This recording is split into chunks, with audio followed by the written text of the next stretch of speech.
Following the death of Queen Elizabeth II, her first child and heir, Charles Philip Arthur George, now known as King Charles III, automatically becomes the new monarch, and his wife Camilla becomes the queen consort.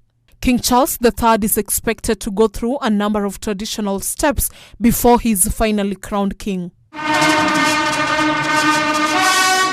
A formal ceremony where he will be officially proclaimed king will happen at St. James's Palace in London on Saturday, led by a ceremonial body known as the Accession Council, made up of members of the Privy Council.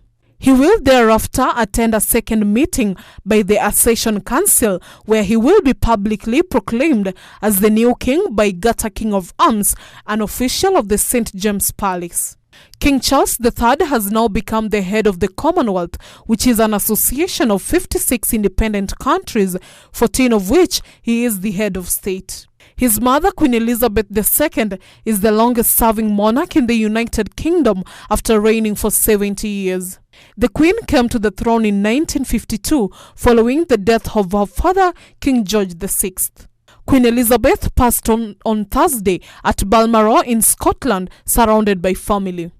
She was born Elizabeth Alexandra Mary Windsor in Mayfair, London on 21st April 1926. Her tenure as head of state spanned from post-war austerity to the transition from empire to Commonwealth, to the end of the Cold War and the famous United Kingdom's entry into and its withdrawal from the European Union. Following her death, Operation London Bridge Has Fallen was immediately activated.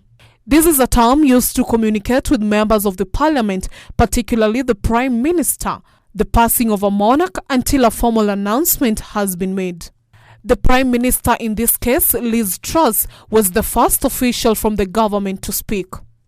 Thereafter, Parliament was suspended for 10 days and government representatives instructed to lower the flags to half-mast and exercise discretion. A black banner also appeared on royal websites symbolizing mourning, and funeral arrangements will be made public.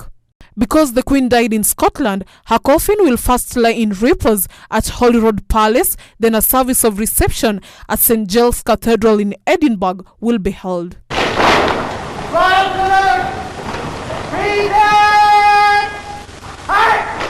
It will then be transported back to London by royal train, a process known as Operation Unicorn, and the Prime Minister and senior ministers will welcome the coffin at a special reception at St. Pancras Station before it is taken to Buckingham Palace, then transported to Westminster Hall ahead of the burial. For Lunchtime News, Efinya Kidi.